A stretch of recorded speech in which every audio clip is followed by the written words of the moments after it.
Hello and welcome to another Daily Muppet.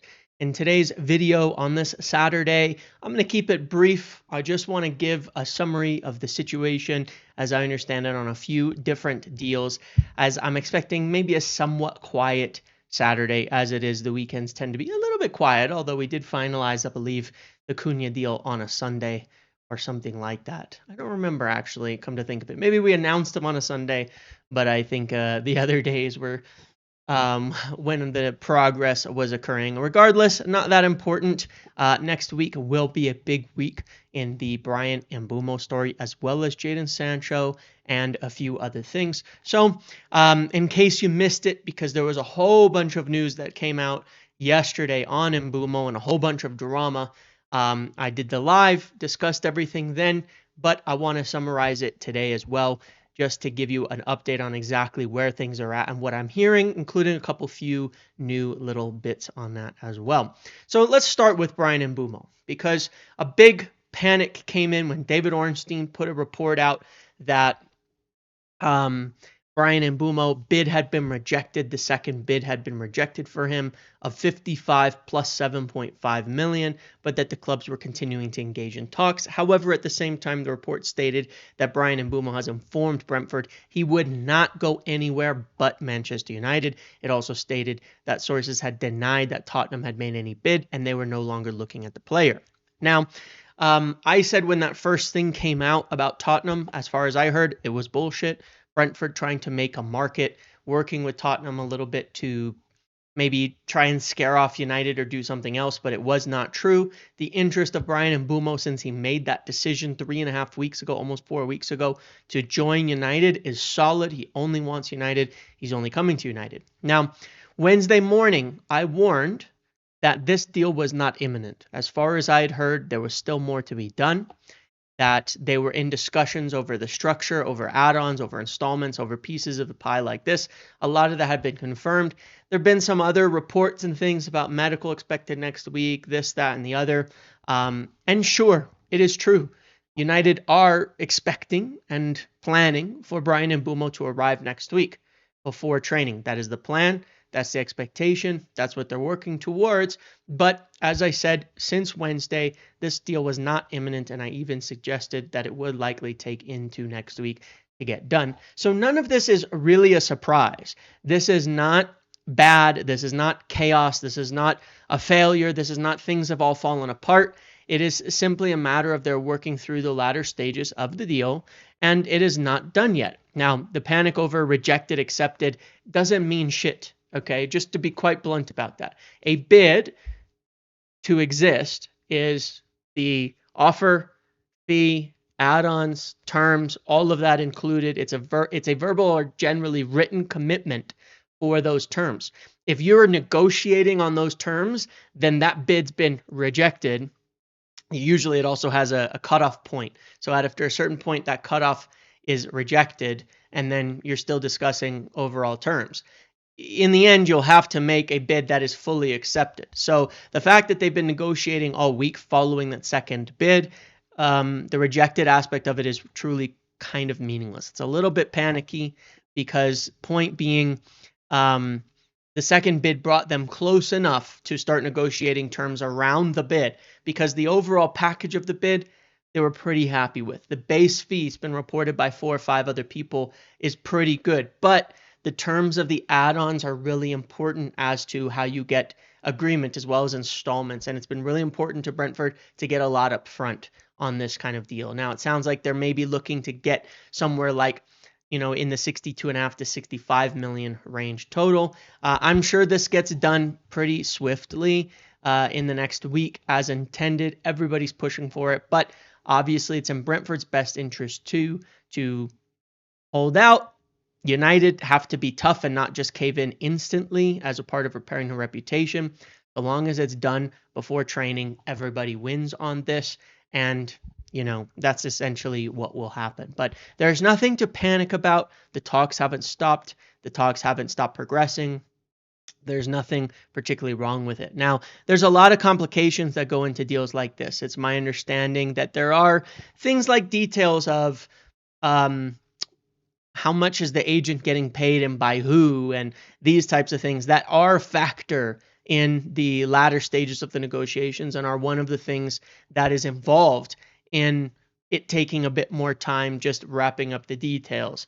So there's things like that that are currently ongoing. But again, as I said, this was not something imminent this week. The only major news we can get now on this is that the deal is fully agreed and he's approved to travel. As far as I understand it, he has everything sorted to join Manchester, everything sorted to come up. I mean, I don't know about work permits and things like that, but I'm talking logistically, like everything sorted, ready to come up. It's all prepared. I believe he might have even been in Manchester at one point, but don't quote me on that because I can't 100% confirm that. But I believe he might have been in Manchester a few weeks ago briefly, but I cannot 100% confirm that, but I think it's the case. It's very hard to get that type of thing confirmed.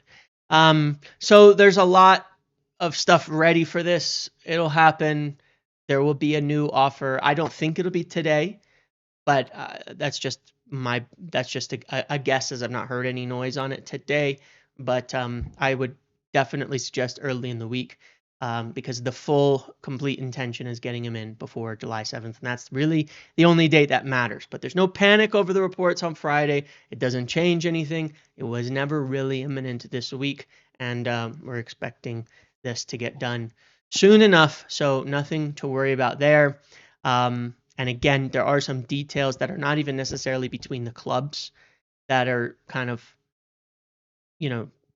just need to be sorted on the player side, essentially, or agent side, essentially, as well, to get this through. But those will get there in the end.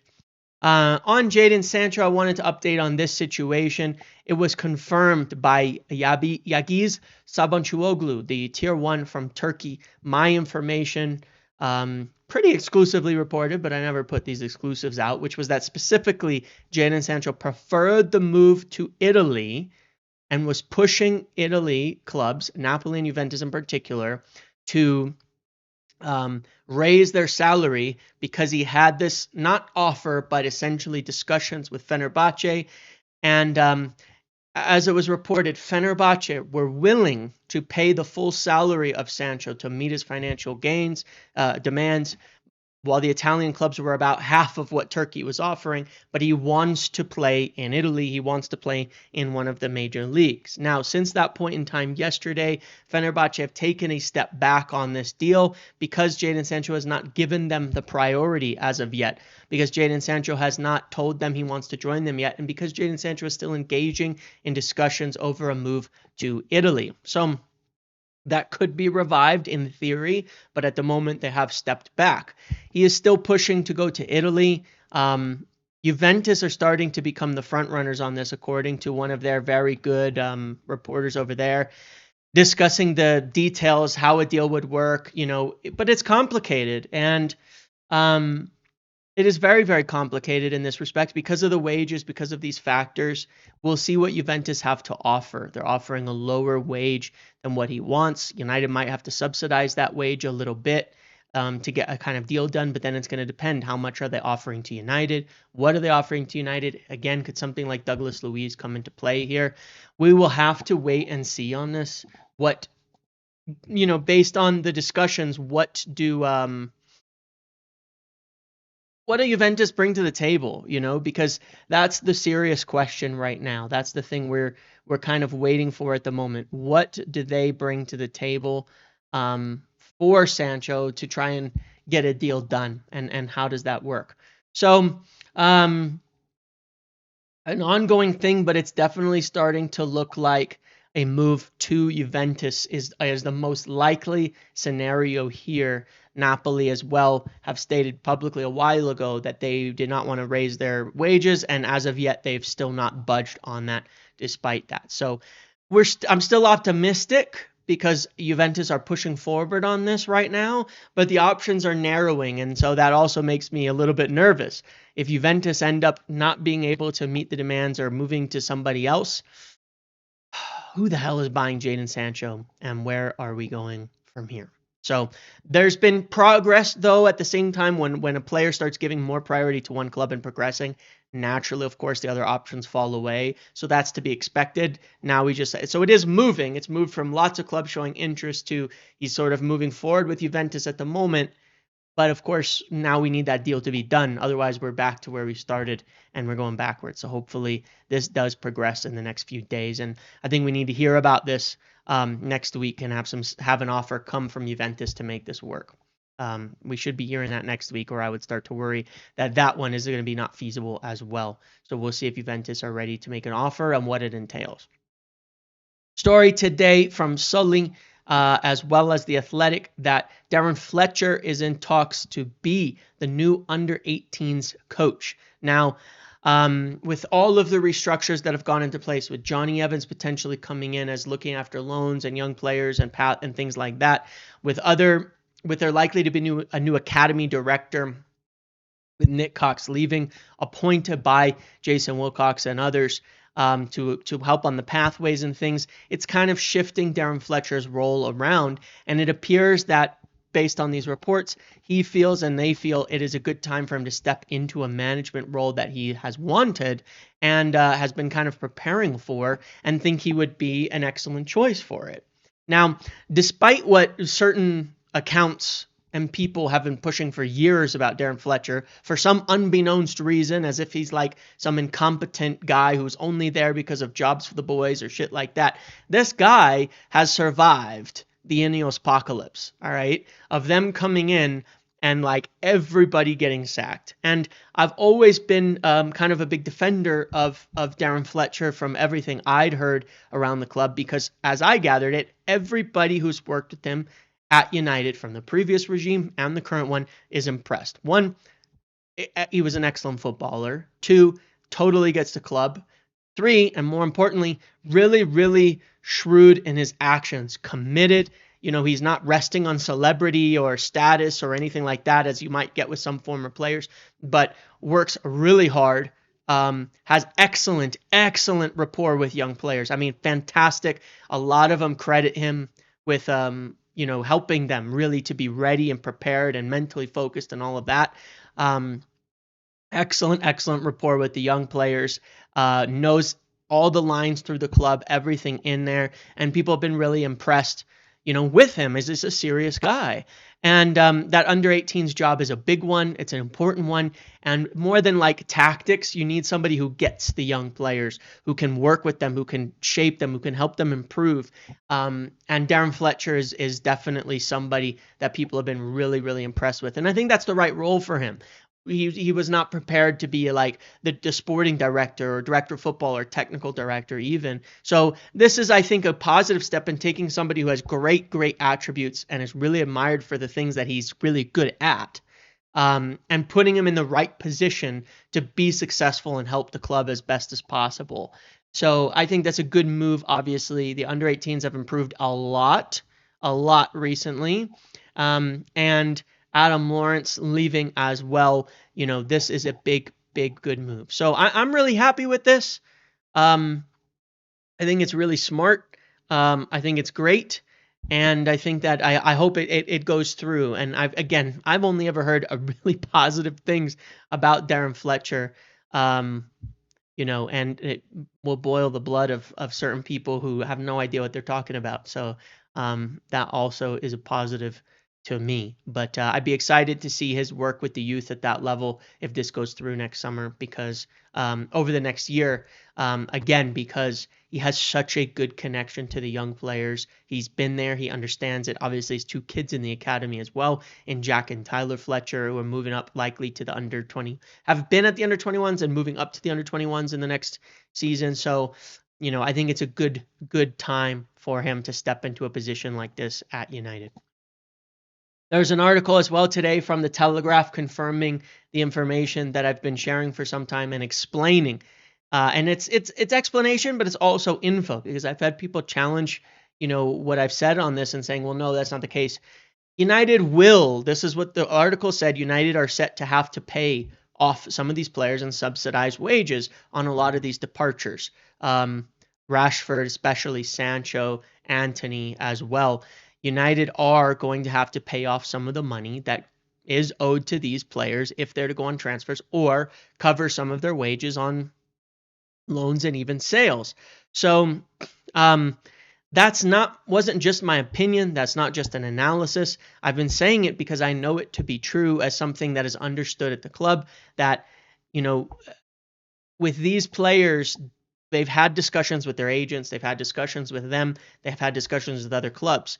The players have it within their rights to demand the money and say, well, then I'm not going to accept the transfer if there isn't some kind of, you know, makeup for potential lost income and wages and things like that, simply because you decided I'm no longer a part of the club. Well, the club gave them the contracts. Now, yes, it's a former regime that gave it to them, former people that gave out all these contracts, that handed them out left and right, and the new regime come in and say, hey, you're not a part of the team anymore.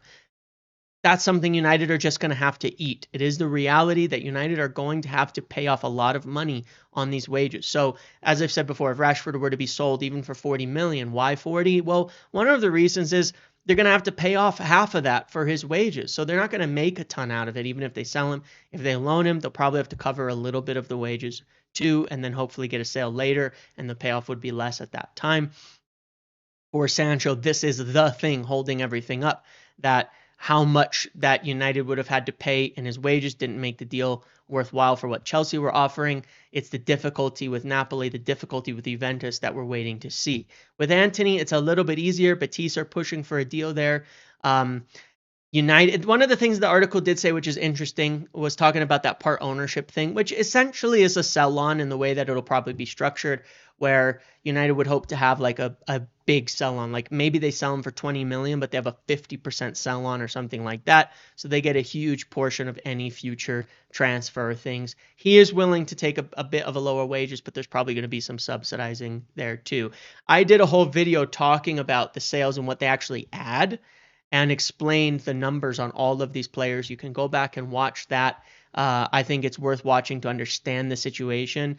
And the biggest thing on a lot of these is just getting the amortization off and cutting some of the wages. But we're not necessarily going to see huge savings in every single case, depending on the offers that come in. But this is why I keep saying it, because it is a known fact within United, and from the people talking, in my information, that it is a known fact that they are going to have to pay off some wages, that they are going to have to subsidize some of these things. And so it's important what kind of deals are on the table. And this is just part of what we're having to deal with. This is why the sales are so difficult.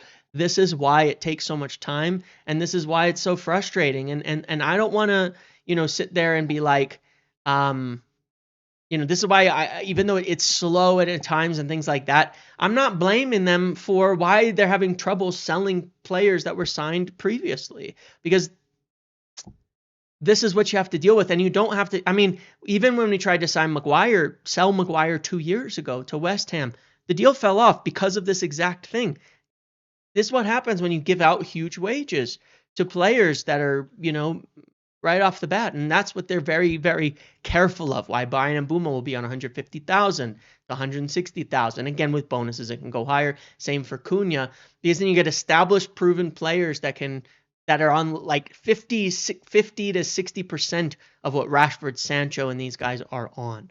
And again, Antony's being lower. That's one of the reasons it's potentially a little easier for him to get done once Betis are making an offer here. So very interesting times ahead. Again, not being negative about this, but this is why these sales take so long, and that's what's been confirmed here in this piece, is that United know this. That's why I've been talking about it so much, and why I've not given them a hard time on the sales, because I know just how difficult this actually is to get done given the situation. Speaking of sales, then, let's talk about the last thing on here, which is other sales. We talked about Sancho in detail. Rashford, as we know, the Barcelona situation. Højlund, there's reports from Italy that they're cooling down on Højlund on Inter Milan. Potentially the case. They have other things to do. They have to sell Taremi. They're still interested, as I understand it. They've still had conversations, but it is more likely to be something broached a bit later once they get some other deals and things sorted. Their original plan really hasn't changed, which was to sign Bonnie. They're still working on that and move potentially for Rasmus Højlund as well, depending on the deal. But I think United, on the other hand, as well, are trying to line up these other sales, Sancho, Antony, Garnacho, Rashford, and make sure they can get a striker in and, may ease their ask for Højlund a bit later on in the window. So that one's probably got a ways to run.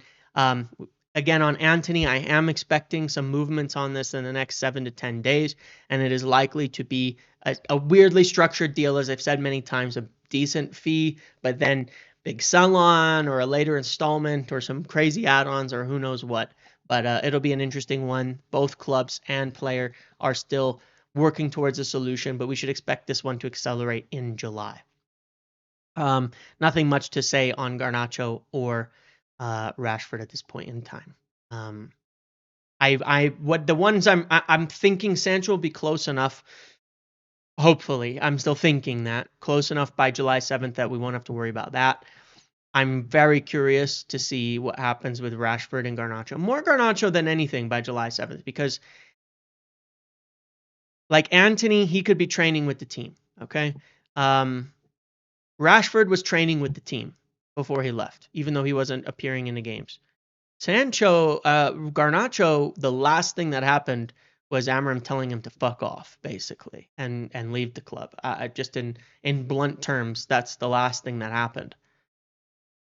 And then he went on that tour, had a shit attitude, really, really poor presentation from him on that tour. I think he lost a lot of people who might have been on the fence on his situation with his behavior on that tour. But he did play and he did train. So does he come back? Or did the behaviors there and things like that sour things? Is Amram going to be... What happens? Do you have these guys going off doing individual? Do you have a separate group where it's, Garnacho and Sancho and Rashford and anybody who's not in the plans? Do you have a separate group? You put everybody together? That I don't know. But I think it's going to take a while on Garnacho for things to run. We could see some more suggestions from Chelsea like we saw with Nkunku this week, because that was a suggestion from Chelsea on them potentially looking towards a deal here. So let's follow that. They did sign, looks like today, Jamie Gittins. Here we go. But they are looking for a second winger apparently. So we'll see if something else comes up there. Okay, there's more things to discuss, but not particularly in terms of updates. I'm going to take it easy this weekend. Enjoy time. I've been doing so much and I'm just tired, and things will get busier after July 1st. Things will get busier in the week leading up to training. There's going to be a lot of stuff to talk about. I'll be traveling in July for the preseason games and all of that too. So, and doing videos and content from there. So don't worry about that. And I'll be able to have some nice conversations and get some good updates and things like that. So it should be very interesting. But yeah, there you have it. Thanks for watching today. Enjoy your weekend. Stay warm. Stay cool, more likely, given it's summer in most parts of the world. Enjoy, and I'll be back probably tomorrow. I don't think I'll be doing a live today, but thank you all for all your support. Make sure to like, comment, subscribe, turn notifications on. See you in the next video.